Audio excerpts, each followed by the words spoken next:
Oh.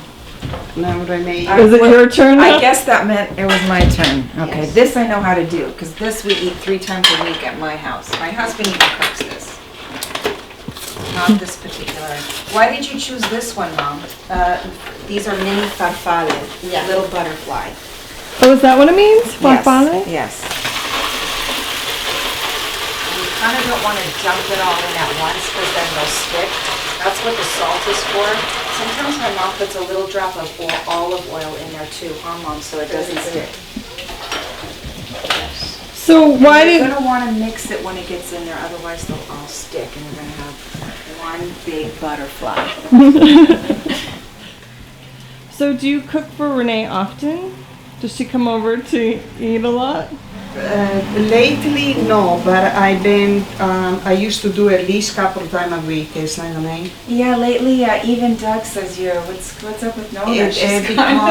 Because I was, I'm a seamstress for next to cooking, and I was very busy with that. That is the reason. But my son comes every Thursday to With eat. his girlfriend, and then my daughter eats with them because my mom watches her. I couldn't ask for, first of all, I'm so lucky that I have my mom to watch Cecilia.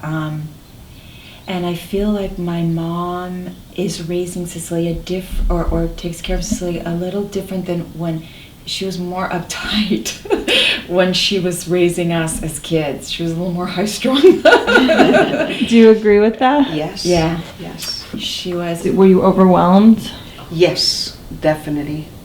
Mm-hmm. I didn't understand a lot of things. I was a very deep religion person, and when I went to church, I didn't understand one thing.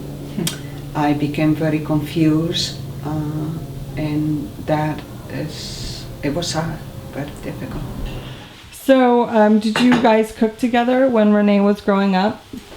Yes, we made, especially when they were young. We used to make ravioli, tortellini, gnocchi, lasagna, from scratch, the pasta all from Wow. scratch. With Cecilia, she's so all about love. She is so loving with my daughter. And they used to help to fold it, to put the stuff in and then fold it. They were fantastic. She was always kind of like, this is how it is. If you want to, great. If you don't, that's okay. Yeah.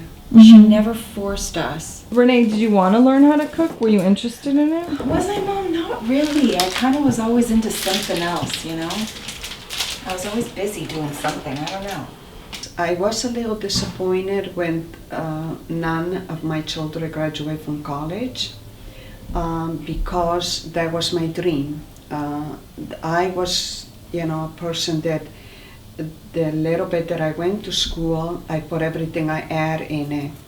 When I came in this country, even there, I didn't know how to write English, but the first thing I learned how to read.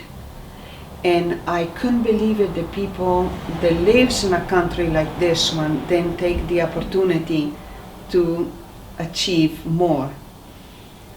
And that is what it was, more a disappointment than anything else. Maybe I wasn't strong enough to help them, to encourage them more. I don't know.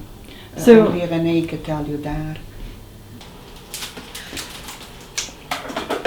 Were you working full-time when your kids were growing up?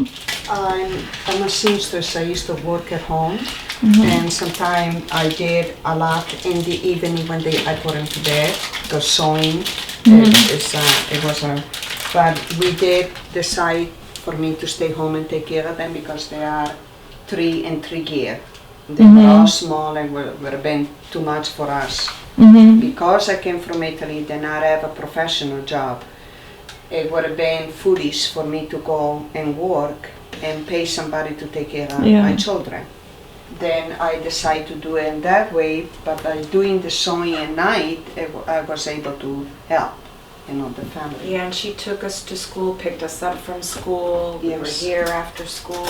She made brown bag lunches for us, and I remember this. Sometimes she would make she would always make really healthy lunches, like tuna with spinach. You know, I was like really embarrassed to eat it in front of the other kids. Like the other kids would have those Hostess snowballs, those pink, you know, coconut. I was just like, and we always had like apples and really healthy lunches, and I hated it. But that was great that you did that. And then we always had home cooked dinner. Like I said, 5 o'clock at night's always like still my favorite time when the sun is beginning to set, because I remember that we'd be playing outside and you could smell my mom's cooking, and I was like, couldn't wait. At the time, did you realize like how important that was to you? I thought every family lived like this. I just totally took it for granted. I did feel out of place because there were no Italians in Mar Vista in 1966. There were no Italian. They all are on the East Coast. When my husband talks about the Italians in New York, they're so honored over there. It's like such a big thing to be Italian on the East Coast, Ellis Island. It's like this big thing. But there was the Italian Catholic Federation, there was your small little, but not too many Italians out here. And grade school, it was very hard because I had a very long last name. It's Becchierla, and it's 13 letters long, and it's so hard to pronounce.